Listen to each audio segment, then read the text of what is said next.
આજે આપણા અહીંયા બે ગ્રામસભા થઈ, વિશેષ ગ્રામસભા જીપીડીપી એક શૈલીની અંદર હતી, જે સવારે 11 વાગ્યા હતી, અને અત્યારે જે અહીંયા મથકની અંદર હતી એ 3 વાગ્યા હતી.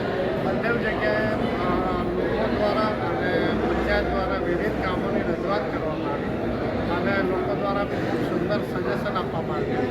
એટલે બંને પંચાયતના સરપંચો અને ડીપી મેમ્બરો અને અમારા અધ્યક્ષ શ્રી રામજીભાઈ એ પણ સક્રિય રીતે કાર્ય કરીને પંચાયતને જે રીતે એક્ટિવ રાખે છે અને લોકોના દ્વારા જે સજેશન આવે છે અને તેના ઉપર જે એક્શન લેવાય છે તેના માટે અમે પણ ખુશ છીએ દરેક જગ્યા ઉપર જઈને.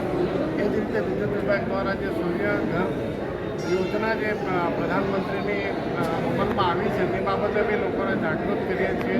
તે જ રીતે પીએમ વિશ્વકર્મા વિશેની માહિતી આપવામાં આવે છે. ડિપાર્ટમેન્ટના અલગ અલગ ડિપાર્ટમેન્ટના અધિકારીગણો પોતાની યોજનાઓ વિશે જણાવે છે.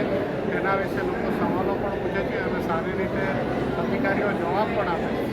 તો આવા એક્ટિવ કાર્ય સાથે સાથે પંચાયતની જીપીડીપીની મિટિંગો પણ પૂર્ણ થાય છે અને આગળ પણ અમારી જે આગળની પંચાયતો છે, સિંદોરી, મામલોરી, આપણી દૂધની અને કાવટા, એ પંચાયતો ઉપર પણ આગામી દિવસોમાં અમે ગ્રામસભાનું આયોજન કરીશું, વિશેષ ગ્રામસભાનું.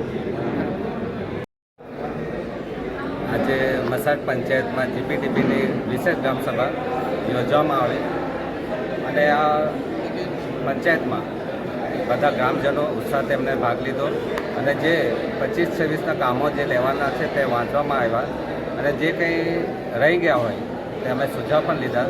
કોઈના કામ લેવાના રહી ગયા હોય તેની સુઝાવ પણ માંગ્યા છે એમની પાસે અને આવનારા દિવસોમાં જે કામો લીધા છે તેને વહેલી તકે મસાડ પંચાયતમાં પૂર્ણ કરવાની કોશિશ કરીશું અને લોકોને આગ્રહ કર્યો છે કે પંચાયતમાં આવી અને જે બી માન્ય પ્રધાનમંત્રીને જે સપનું છે અંત્યોદય કે છેવાડે રહેતો માણસ ગરીબ તેને પણ બધી યોજનાઓનો લાભ મળે એ માટે પણ અહીંયા સજેસ્ટ કરવામાં સાથે સાથે બધા ડિપાર્ટમેન્ટથી આવેલા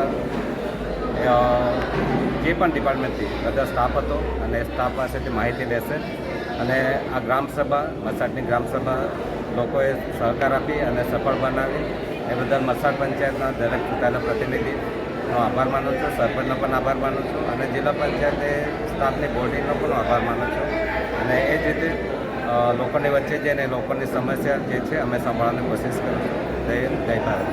26માં આજે અમારા પ્રેસિડેન્ટ રામજીભાઈ તથા ડીપીઓ સર તથા મારા જિલ્લા પંચાયત રેખાબેન તથા મારા ડેપ્યુટી સરપંચ રૂપેશભાઈ અને એક કામો અમે આરસીસી રસ્તાનું બધું અમે વાંચનમાં લીધું. આ જલ્દીથી જલ્દી અમારું પૂર્ણ થાય એ અને ઘણા બધા કામો બાકી છે એના માટે અમે રજૂઆત કરી. ટાઈમ કિંમતી ટાઈમ કાઢી